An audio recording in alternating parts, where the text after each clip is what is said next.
Welcome, everyone.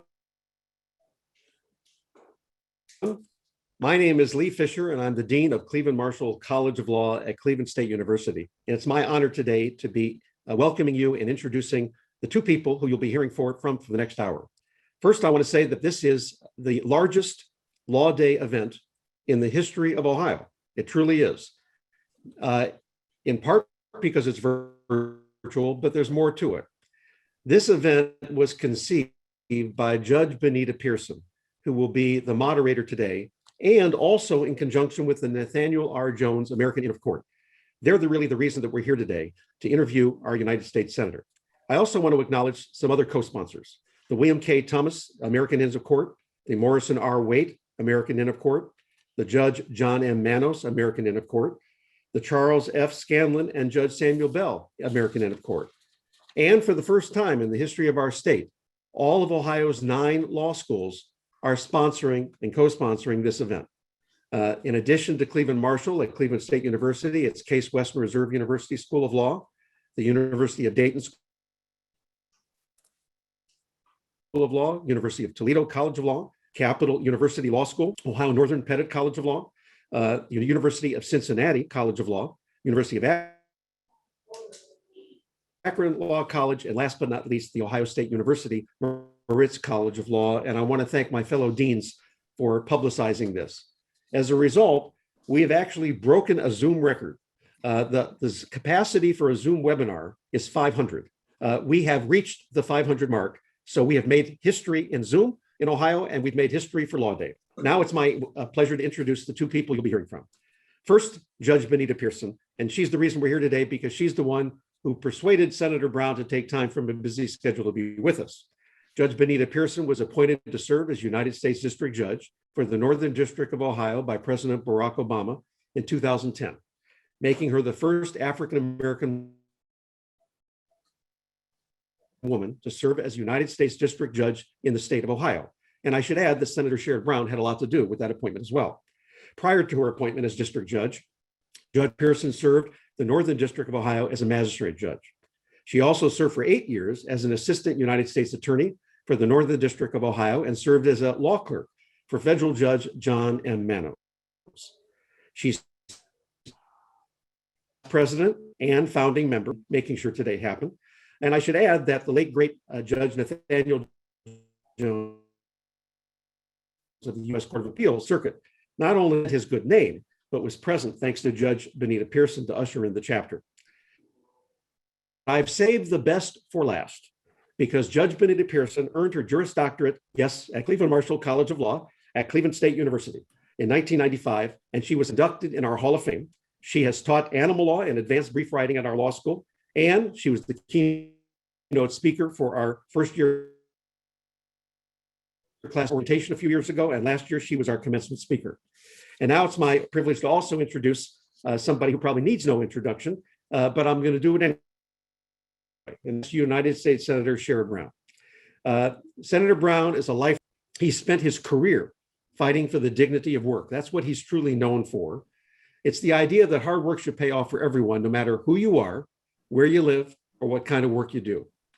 He has held nearly 500 roundtables across Ohio, which is pretty remarkable.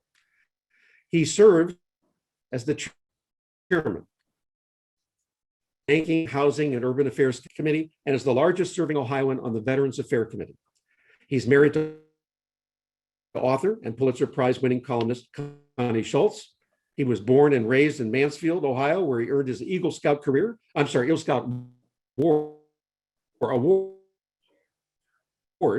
and spent summers working on his family's farm. By the way, Judge Pearson, I happen to know what Franklin and Walter are named after. You might want to ask him today.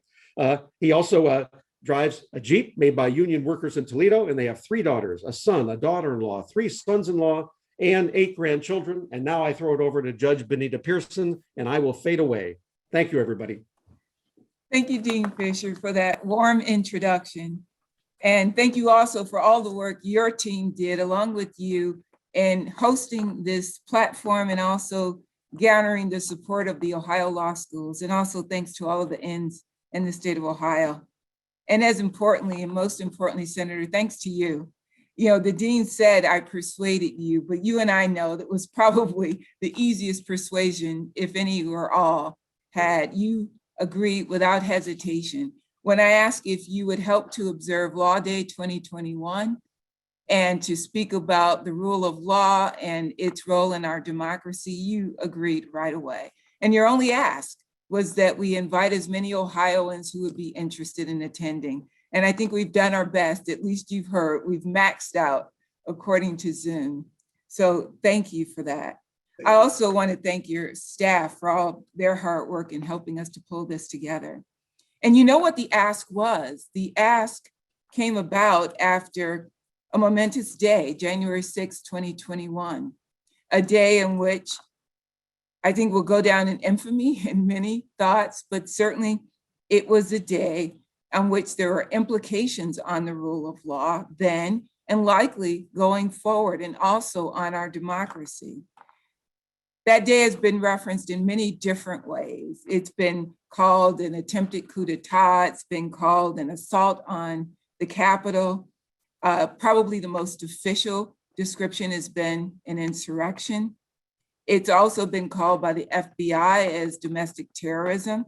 Its most common reference probably though is a riot. And you were there. You were a part of what was happening at the Capitol that day. So whatever the events of that day are called, I think it was proof that our democracy is not self-sustaining. Like anything that's worth having, that's important, that's prized, to ensure that it persists, we must work at it and work hard. So that's what I'd like to talk to you about. We know that on January 6, 2021, in Washington, D.C., several things were scheduled. Around noon that day, President Trump had a gathering scheduled to occur at the White House Ellipse to object to the results of the presidential election. We also know that on that same day, scheduled to start a little later, joint houses of Congress were to meet, as they do every year after a presidential election, to certify the votes of the Electoral College. You've seen controversy before, Senator, I know that. January 6, 2021, I suspect was different in many ways. And with your permission, sir, I'd like to take you back to that day. Sir, let me ask you, did you have any reason to believe that January 6th would turn out as it did? Yeah, no, nobody did. Well, I shouldn't say none of my colleagues did. Some of my colleagues quietly encouraged it, or less than quietly encouraged it. But let me back up in a different way. First, I just want to say thanks to my longtime friend Lee Fisher for hosting this, and Benita Pearson. And one of the great things about, one of the real honors of being a United States Senator, especially if you're in the same party as the president, you get the honor of not selecting, the president does that, but recommending federal judges and federal U.S. attorneys to the president for selection. And I met then, this was a dozen years ago, then Magistrate Pearson, serving in Cleveland, and she was, and I had the honor to recommend her in Barack Obama's first nomination in the Northern District for a federal judgeship was Benita Pearson. And I know he has never looked back on with anything but pride in that selection and that appointment, and as I have. So I just wanted to start off, if I can start off by saying that. No, it was, I mean, I have one other thing. I'm so appreciative that every law school in the state is represented here, and thank you for that. And the bar is so important. And one of our daughters is an attorney. She works for Able out of Toledo. She works in Columbus, representing migrant work, representing immigration cases and some of the most difficult, heartwarming cases there are. And thank you across the spectrum in the bar in this state.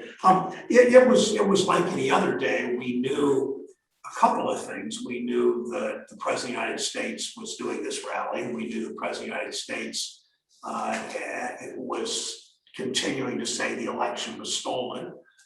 We know that many of my colleagues I mean, I know fairly intimately a whole lot of my colleagues on both sides of the aisle, and I know a number of Republican colleagues, House and Senate, were saying things publicly that they didn't really believe.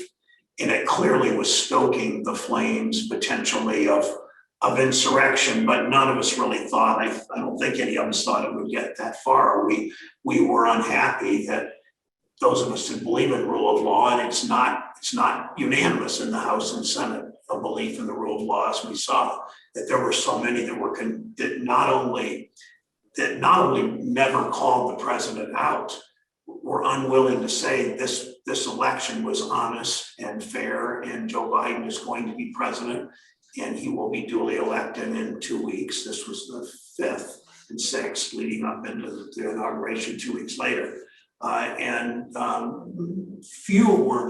think few wanted insurrection, only a small number of my colleagues, but a very small number, but they weren't really willing to stand up to the president, and more importantly, the president's lies, and more importantly than that, stand up for the rule of law. But I had not been on an airplane since March of 2020. Andy, that I would travel with, was driving to Washington for the first time. Usually he dropped me off right by fairly well on the outside of the plaza. This time we knew there were a lot of demonstrations, and we were told by the Capitol Police, drive underneath and get off in the parking garage, which is more secure.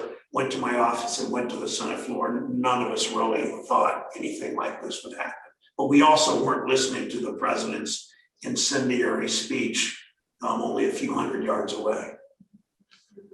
Well, certainly sounds like you took precautions in any case, but we also know that now that we have the hindsight of January 6, 2021, it's been reported that elected officials were terrorized, staffers were terrorized, along with other workers. We know that lives were lost that day and in the days that followed, and many lives have been forever changed. What are your thoughts about that? Well, it's horrible.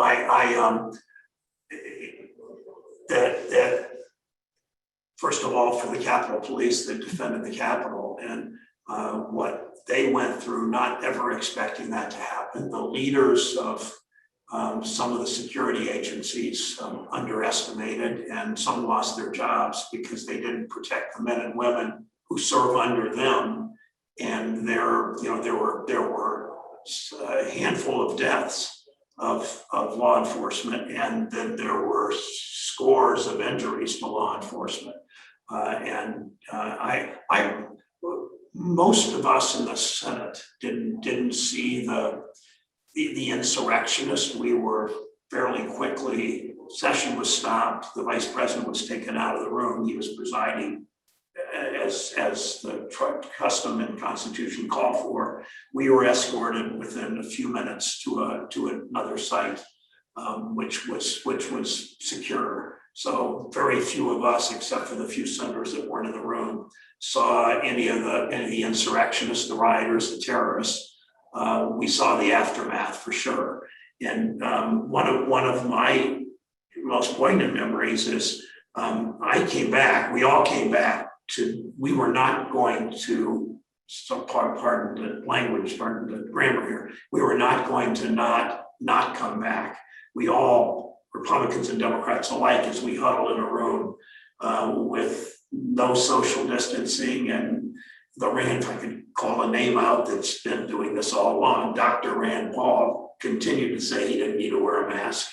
I'm still a bit aghast at that. I don't normally call out colleagues by name, but he proudly doesn't wear a mask, and proudly took on the one of our national heroes, Dr. Fauci.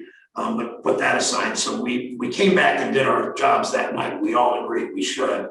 I spent the night in my little office in the basement of the Capitol, but after the building was secure, I just walked around and I spent time, talked to some custodians who had their lives were much more, and keep in mind who the custodians of the Capitol are.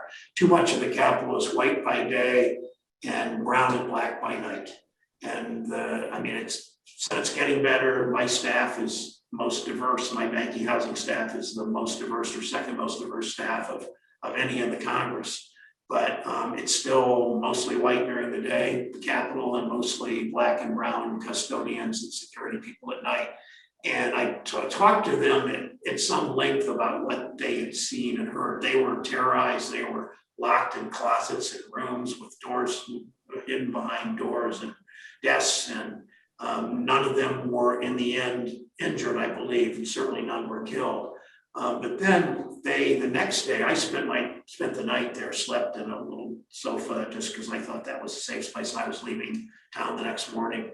And I talked to those custodians 2 weeks later again, and they were not so willing to talk because their supervisors had told them not to talk about it, I guess for rules and reasons of prosecution. But my point of the story is, after these almost all white, almost all men, almost all angry, almost all resentful, many of them racist, many of them misogynist rioters, did huge damage to this building and to our democracy. It was the black and brown women that were cleaning up afterwards and cleaned up this whole building and had to clean up the broken glass and had to straighten things up and take out the broken chairs and the flagpoles with Confederate flags attached to them. And so it was that part is really poignant to me. They were the ones protecting democracy. Some of them immigrants, most of them people of color, overwhelmingly women, overwhelmingly low paid. And it was their job to clean up from these angry, mostly white male terrorists that had tried to do damage to our country. Wow. Well, thank you for enduring. Thank you for keeping yourself safe. And thank you for participating in the certification of the Electoral College votes. What you've just said may very well be the answer to my next question, but I'd be remiss if I didn't ask. When you think back, even now, we're 3 months or so removed from January 6th. What's your longest lasting memory? What is it? What sound, what image replays in your mind when you think back to that day? Well, I think it was walking around afterwards when at midnight, when it was quiet and almost no one was still in the building. I mean, I shouldn't say almost no one. I didn't see people much in the building. And the damage that was done. And of course, all the video I saw on screen all day and all the next day and the day after, of course. But as I was walking around, one of the things that I appreciated that, and this happened right before, I believe, there's a statue of Robert E. Lee in the crypt, which is right outside my Capitol office, not right outside, 100 feet. And I had that statue, I took a picture of that statue the night, I'm not sure when this was, that it was one of many statues. And Robert E. Lee was a traitor to our country. I mean, he was a distinguished general. He went to West Point. He pledged to honor the United States of America. He pledged to be loyal, and then he led the insurrection and the best general in the insurrection. But his statue, I took a picture with my iPhone, and then I still have it on here. And then I took a picture the next day after it was removed. And this was separate, totally separate from the terrorists and all. But I believe that happened right before the terrorist attack. But I think the thing I remember most was walking around at night and thinking, but what I thought is, this was, keep in mind, this was January 6th. January 5th, something really big happened in our country. We elected 2 new senators from Georgia, John Ossoff and Raphael Warnock. They both serve with me now on my the Banking, Housing, Urban Affairs Committee, which used to be known as the Wall Street Committee and now is known as the committee that fights against structural racism and for justice and for housing for moderate income and low income people. The elections changed things. So we knew that we were going to be in the majority then. So as I walked around the building that day, I just thought this shell, and wasn't a shell, I mean, the damage was extensive, but the Capitol is still the Capitol. And I just thought, we've got to show people that government works. We've lived through many years where people's opinion of government has continued to diminish and decline. People's belief in the rule of law, and some of you in your law schools feel this, some of you as professors, all of you as members of the Ohio Bar understand this, that the respect for the law and the effectiveness of government have been undermined. And I just thought to myself, this is the moment. I mean, I didn't know much then because I didn't have the perspective I have now, but I knew enough to know we were going to do big things. I talked to President-elect Biden not long after. I talked to Vice President Harris-elect Harris, whom I'm going to see in just a few minutes. I'm at the University of Cincinnati Law School, or 19 building, where she is going to be visiting in a few minutes. And I just realized we've got to go big and do big things. And that's out of that came the American Recovery Act, where we're putting shots in people's arms. Twice, President Biden promised 1 million shots a day for the first 100 days. We're now at more than 2 million a day. So government is putting shots in people's arms and kids back in school and money in people's pockets. We're going to reduce the child poverty rate with legislation I've worked on for 8 years to increase the fully refundable child tax credit. 92% of Ohio kids will get help, and especially low-income kids. And so all of this in some sense came out of what happened on the 5th with the election, and on the 6th, when I think a number of us as senators and House members realized we've got to go big. We've got to go big to fight for justice. We've got to go big to fight for our democracy, because none of us 24 hours before I was walking around that night at midnight, 24 hours before, none of us thought democracy. Well, most people that think like I do, and I think like you do, Judge Pearson, realized we had dodged a bullet by defeating Donald Trump in his attacks on democracy, but none of us thought our democracy until that moment would be attacked the way it was. So we know that going big also means preserving democracy with voting rights, with worker rights, with all the things that matter to our history. And all of you as lawyers, even those of you that consider yourselves Federalist Society or conservative, you all know the threat that our country had. And you know we fight back in part, but absolutely consequential and mandatory by enhancing voter rights again. Well, I appreciate all you've said, and I'm looking forward to the results of your work in this administration. You know, I believe being in school early and getting to work early pays off. I went to preschool courtesy of the government. I started working as early as 14 years old, picking up trash in the park, and I was paid for that. And it taught me, you go to school, you work whenever you can. So best efforts will be rewarded, I hope. But let me take you forward a bit. So we've talked about events leading up to the 6th and the 6th. And we know that shortly after, just a couple of weeks after that, there was an impeachment proceeding charging President Trump with incitement of insurrection. And you were a juror at that trial, Senator Brown. What was that like? Well, it was the second impeachment, and it was there was no doubt that this president had committed those crimes, but we saw more of the same. I mean, I understand lots of people voted for President Trump, including the 500 of this call. I assume probably a couple hundred of you did. I don't know, but some of you did for sure. But I also know that members of the Senate, even those that supported the president, they liked his nominees for judgeships, very different nominees from the one I got to send up to the president for the Northern District in 2009. They may have agreed with President Trump on his tax cuts that I opposed, because they went overwhelmingly to people who already had so much. And they said, like the president's judges that he nominated, judges and justices, but they all knew better. They knew this president had incited that.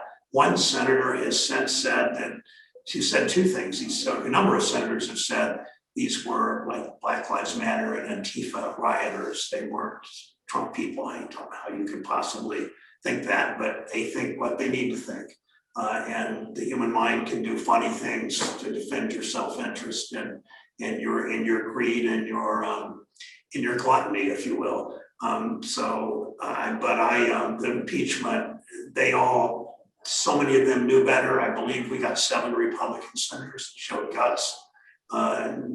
And some of them, and many of them that voted that way were censored by their state Republican parties. So we're not out of the woods in terms of the threat to our democracy when more than half of Trump voters believe that this election, that Biden is not legitimate, that this election was fraudulent.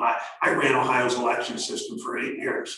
I was beaten for re-election by Bob Taft in 1990, who is now my friend. Lee Fisher and I have talked about that on a show of his not long ago. And he ran an election system, ran it differently from the way I ran it, but he understands, and he's been outspoken about it. He understands this was a legitimate election. There was no election fraud. We run our elections remarkably well in this country, but as a result, instead of the Trump voters kind of refiguring their party and their message, when I lose an election, when my party loses, we sit down and think, what do we do to be better? How do we appeal to this group? We aren't doing well with rural Ohioans. What do we do with that? We aren't doing well with some businesses. How do we do better there? And yet that's what we do. But after this election, the Trump party, and it is the Trump party now more than the Republican Party, their response has been, how do you find ways of keeping people that look like Benita Pearson from voting? And that's what they've done. Florida just passed a bill to restrict the right to vote. Georgia's already done it. We know that. That's why they lost the All-Star game.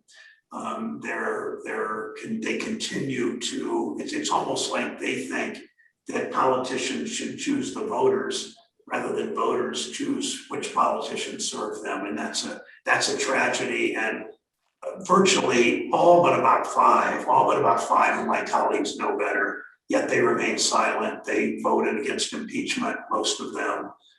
They have to live with that the rest of their lives. And I think some probably already wistful about what they did. Well, we certainly know how the vote came out, but what can you tell us about the mood during the impeachment hearing compared to the mood when you were sheltering, concerned about the insurrection as you're under attack? Did you discern any difference between the mood among your colleagues during the impeachment proceedings and those a couple of weeks earlier? Both parties wanted to get impeachment over with. We thought we needed to do it. We thought we should convict and remove, even though it was really moot at that point for purposes of history and purposes of democracy and purposes of rule of law. We thought we should move forward. Conversations I had with my colleagues I remember the mental gymnastics. I'm not going to mention names here. Mental gymnastics of a handful of my Republican colleagues from the 6th of January when we were locked in a room outside the Capitol complex itself, Capitol building itself. We were locked safely in a room except for the potential of the virus. We didn't know about them, but a lot of us were concerned about that. With that, and I had pretty honest conversations with people that understood Trump was the biggest reason this riot happened, this insurrection, this mob. They really had no answer when of course they agreed with that. But they, as the mind can do, somehow compartmentalize that by the time of the impeachment vote. But for Democrats, it was, we need to do this, but we were almost antsy and wanting and impatient and wanting, we knew we had to do impeachment. We knew it was our duty, but we wanted to do it and move on and begin to show that government actually can do good things and government can be on the side of people. Emerson said, one of my favorite sort of historic / political quotes is Ralph Waldo Emerson said, history is a battle between the innovators and the conservators. The conservators we call conservatives today. The innovators we, I guess, call progressives today. The conservators want to protect their wealth and protect and preserve everything at their in their interest that way. I'm not a conservator. Those watching that are might give a little different definition. I appreciate that and acknowledge that. The progressives, the innovators want to move the country forward. As I sat in impeachment, I do a lot of writing and a lot of reading of history and a lot of writing of Senate history and progressive history. And I wrote down Emerson's name probably, I don't know, a handful of times, just always thinking, we've got to do this impeachment. We got to do what we took the oath to do, but we've got to move on and go big. And then born was the relief bill, the Recovery Act. And that was, and what we do on child poverty, what we did on pensions, what we did on local governments, what we did on small businesses, what we need to do in climate change, what we need to do to combat structural racism. Those kinds of things were I think, in the minds of all of us as we did impeachment. We didn't hurry through impeachment. We had done it once before, as you know, Judge, a year earlier, which took longer, but this one was a simpler discussion and a simpler analysis. But we did our jobs, but we were all, I can't speak for others. I can say I was impatient because I wanted to move on for the reason we got elected, and that is to make this country better, to defeat the virus, get the vaccines out. It was just the beginning. I actually had my vaccine the next day, as most members of Congress did, and around that time, and get on to protecting our democracy and solving our economic problems. Now, in a moment, I'm going to propel you forward, but I do want to remark that just this week, there was another joint session of Congress. It was a smaller group for health reasons, and I strained to recognize you, but I was able to because of your lapel pin. And I just want two things. One, if you want to speak about the canary lapel pin that made you so distinguishable when you were masked, but also what was it like to be back in joint session for what I believe was likely the first time since January 6th. Yeah, I guess the joint signs of the second part first. Joint session really was, I can only, I talked to some of my colleagues I talked to about this. Most of us didn't go back to the last time we were there, January 6th. Most of us went back to the last time we were there for a presidential address, because that's what we were there for this time. And it was just, just the strangest moments to go in that room for a presidential State of the Union, and the room was 2/3 empty because it had to be for purposes of social distancing. So a number of House members and senators weren't there. There were a limited number of tickets. It was done by lottery, and I wasn't chosen. And then the White House or somebody ended up inviting me. I ended up the last minute finding out I was going. I was going to watch it on TV. I mean, I didn't demand that I be there, but I'm glad I got to go there. But it was, I thought the speech was really good. I liked what Biden said about our country stared into the abyss of insurrection and pandemic, and we didn't flinch. America didn't flinch. He said it a little bit more elaborately than that, and I would point out a shout out to Benita, his chief speechwriter, who worked in my office a decade and a half ago, and is wonderful with words. And he tells me that writing for Biden has an awful lot of input in these speeches, like Obama did. So these are Biden's words. But so I think we thought more of that going back in there. But it was a good night for our country to return. Any traditions we can go back to. I mean, I don't want to go back to pre-Trump normalcy, because we didn't deal with the problems of our day. I mean, pre-pandemic normalcy, we did not deal with the issues that we should have, from climate to race. But I do want to return to those institutions that represent human rights and rule of law in our country and our traditions. I do want to return to those. One of those is the State of the Union. One of those is those are the courthouses that span around the country, and making them safe and following what we need to do that you learn about it in your law schools. Well, as you know, we endured a long and divisive civil war, yet democracy, as well as our great nation, prevailed. Senator, what did we lose on January 6th? Or what did we gain? Often there's both. What did we lose and what did we gain? Well, we lost a, we could have lost very little if we had seen the kind of leadership speak out against it that we haven't seen. I didn't say that very well. I think that the loss from, well, to answer a better way, perhaps, the loss from January 6th and the attack on our government, on our capital and terrorism was that the country is still divided, that even some senators say that nothing really of consequence happened on that day. One senator said that, it was totally peaceful. It might have been for him because I don't know where he was during it. And I didn't, as I said, I didn't see the rioters up close or even in person. I saw the damage they did to one of the offices as I have, but in other places, that doesn't really matter. It's the damage is the divisions that are still here, Judge Pearson. That bothers me the most. The good thing that came out of it, perhaps, it's hard to retrieve something good that came out of it, is a recognition.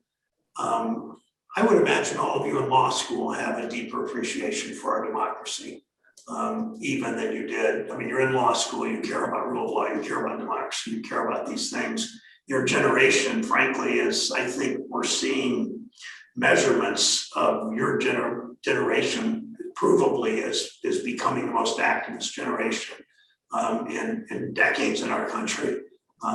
I assume that came out of a number of things. I think January 6th will help solidify that and keep you focused as young, soon-to-be lawyers, keep you focused on things that matter in our justice system and in our democracy. And I guess I'd answer it further by talking about the pandemic has been the great revealer of our country. It's those of you that don't look like me on this call that are watching knew this already better than most people that look like me, and that is that this pandemic was the great revealer of racial divisions and inequalities, of wealth inequality, of all the things that we have not looked to do. I mean, I can't count the number of Zooms I've been on where I hear from families that don't have good internet connection because they're in Appalachia or because they're in the wrong place in the city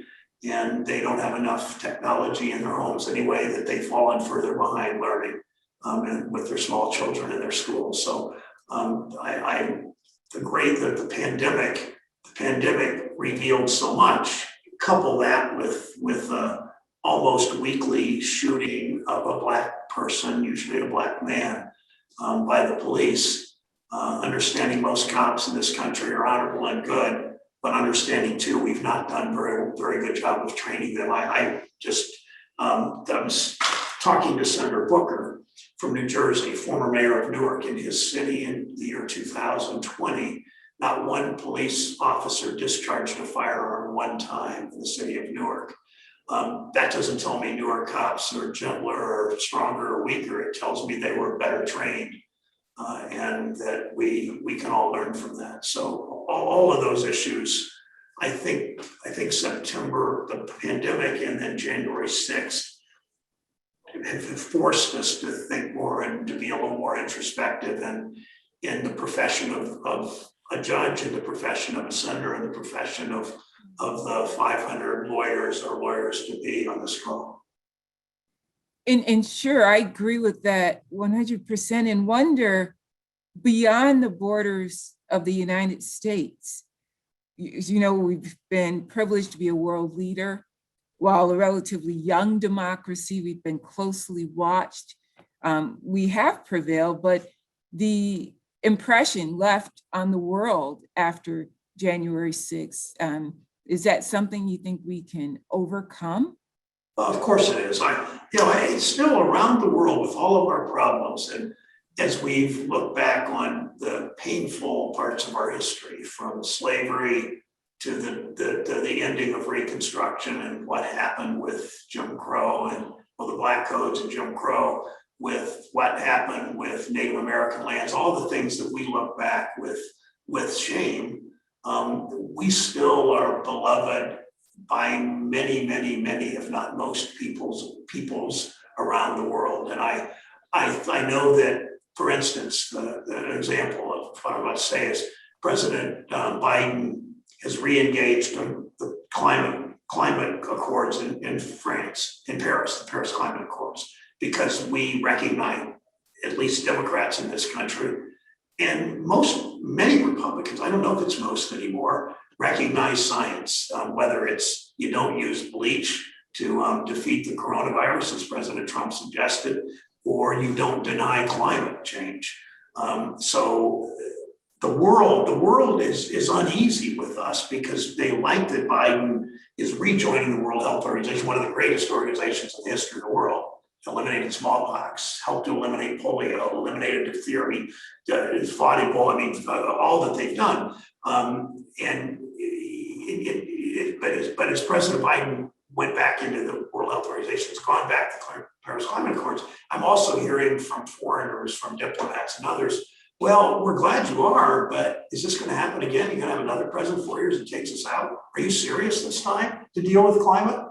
And my answer is yes, we are, but I can't, my parenthetical don't say it. The rest of the sentence is, I don't know what happens in 4 years. Do we have the governor of Florida, who's pretty clearly a denier of science? He's become the new pretty boy in the Republican Party to be the next Trump. I don't know.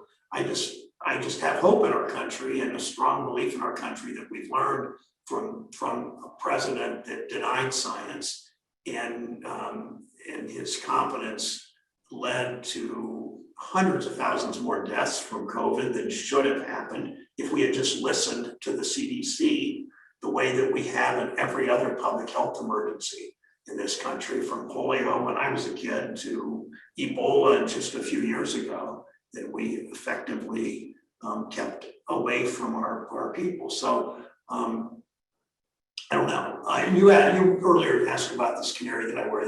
The president's speech, the inauguration or the State of the Union was given on what's called Workers' Memorial Day. And most of you have probably not heard of Workers' Memorial Day. The way we celebrate Memorial Day in this country, we also in late April, celebrate Workers' Memorial Day, honoring workers killed in the job and honoring those who were injured on the job. And we've had more people killed in the job, obviously, the last year because of COVID than any year in a long time. And this is a depiction of a canary in a bird cage. The mine workers took the canary down in the mines. If the canary died, the mine worker, he had no government that cared enough, nor no union strong enough to protect him. He was on his own. This was given to me on a Workers' Memorial Day in Lorain, Ohio, back in, I think, 1997 or 8. I've worn this pen for most of the time for 20 years. And it depicts the view that a little bit of the Emerson, whose side are you on, innovators versus conservators, and I try to be on the side of workers and what that means for justice in this country. Thank you. And as I said, it's how I knew that was Senator Brown. I'm going to ask you a two-part question because I think I know the answer to the first part, and I think it'll be a quick one. But the more detailed part likely will be in response to the second part of the question. Will our democracy continue to endure? And for the law students and young attorneys who are listening, what would you encourage them and us, older attorneys and judges, to do to ensure that the promises of the Constitution are enlivened and available to us all? So will it endure our democracy? And how can those of us studying the law, practicing the law, upholding the law, act to make sure that that continues? Well, some of, yes, it will endure.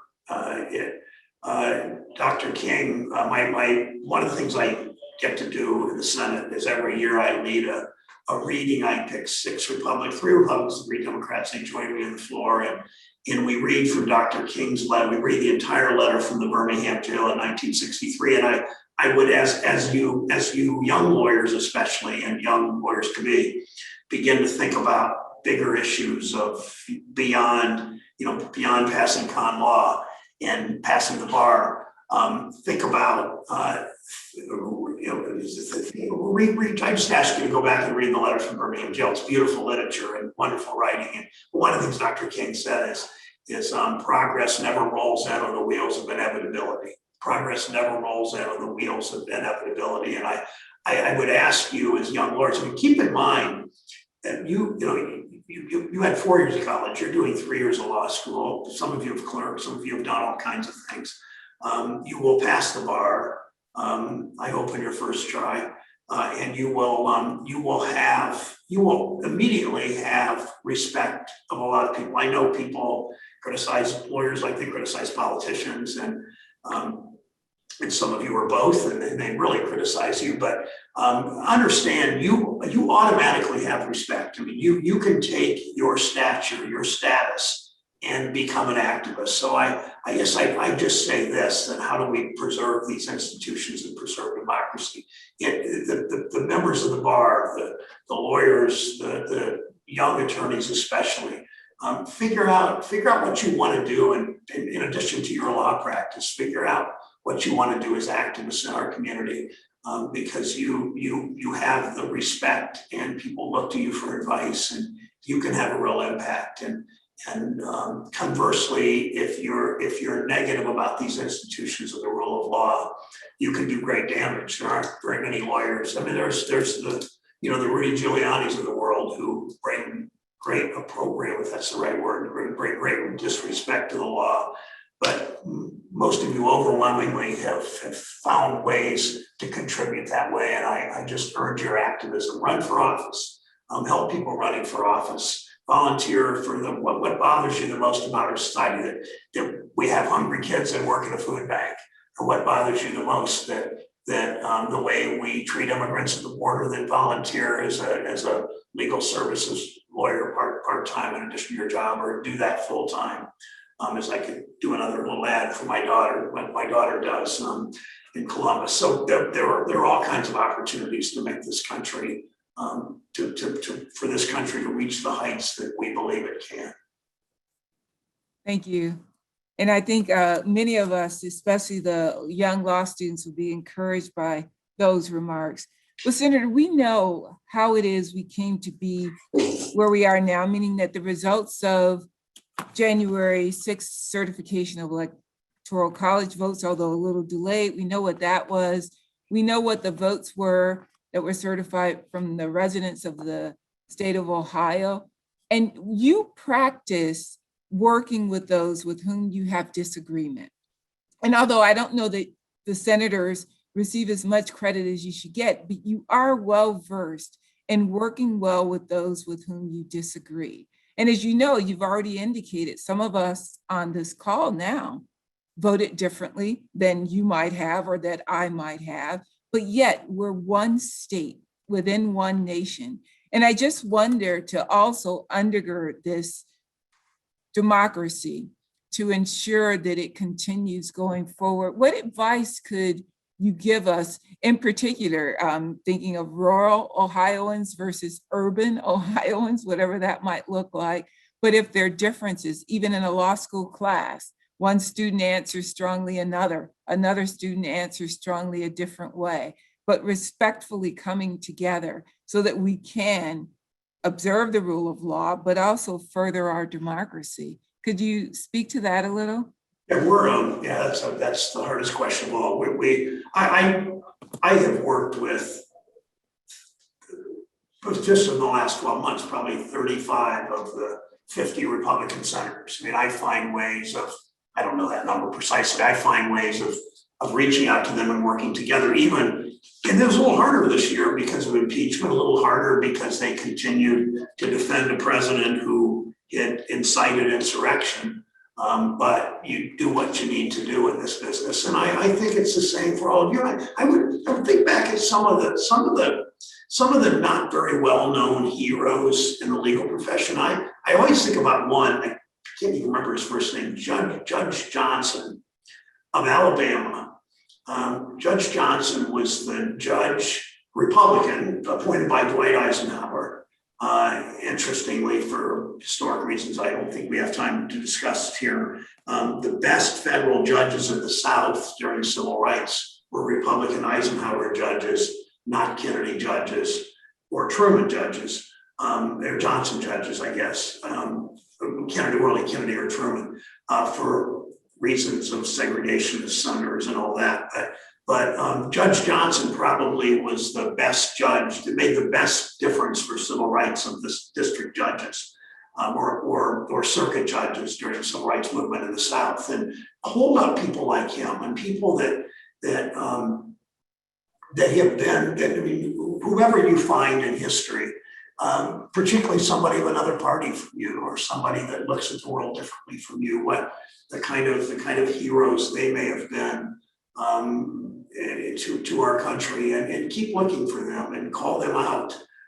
Particularly, and the other thing is, you know, this society is divided in part because we choose to go to churches where people think like we do or look like us. We tend to live in neighborhoods that way. We tend to socialize that way. And we all need to break out of that a little better. It's easier to be around people that look and sound like you and think like you. And but it's probably not good for us as a country. It's not good for our police departments. It's not good for probably in our courtrooms. It's not good for our way of life that we don't sort of find ways to spend a little bit more time with people whom we disagree.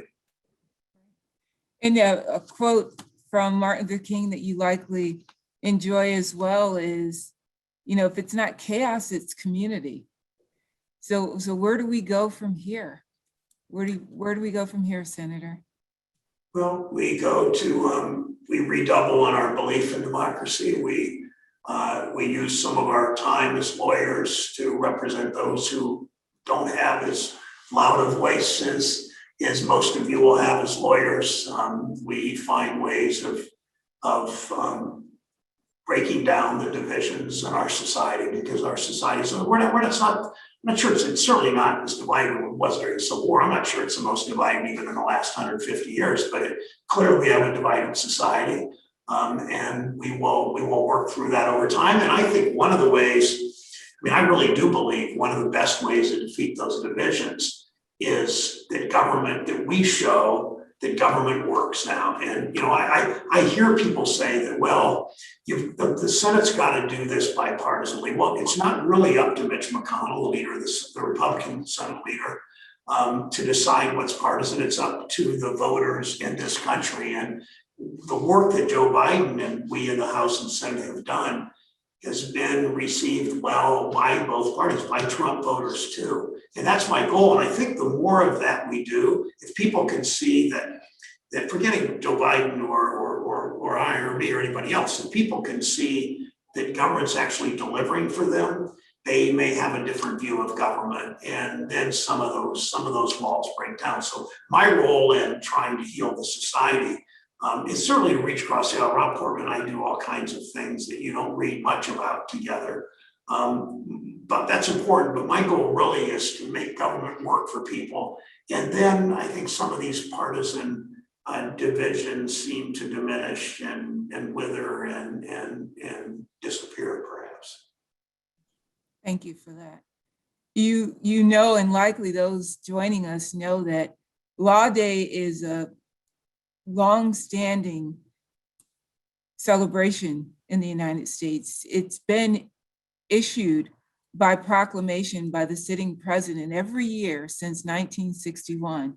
The president issues a proclamation observing Law Day, usually May 1, so we're a little bit early, but tomorrow's May 1, so I'm really pleased we had your time to reinvigorate Law Day today, to help us to refocus our efforts. And I like when you referenced redoubling our endurance in furthering democracy. And I certainly want to give you the opportunity to have the last word today, because you've been so generous with your time. And it's not often that a United States Senator takes the time to observe Law Day, but you've done it, and as I said earlier, without hesitation. So any parting words before we reach the end of our hour together, I'm sure will be greatly appreciated by all. Oh, thank you. First, it's not often that I get to be interviewed by a distinguished federal judge, so I I would throw that back at you that way. Only thank you, those of you that actually lasted the whole 60 minutes, besides Benita and me, besides Judge Pearson and me. Thank you for that. And it's an honor to get to do this. And I wake up every day. I still really do wake up, pinch myself as I sit down at desk 88 on the Senate floor, and that I get to do this and get the honor of representing 12 million people in my state and get to fight for these issues. And so I just close with that to say a big thank you to all of you on this call, whether you voted for me or not, whether you ever will. I appreciate the opportunity to serve, and I will serve you as well as I possibly can, all of you. So thanks, Judge. Oh, you're very welcome for any small effort I've put in. But I also want to just repeat that we all thank you for reinvigorating Law Day, and especially Law Day 2021. All the best, sir. Thanks, everyone. Thank you all.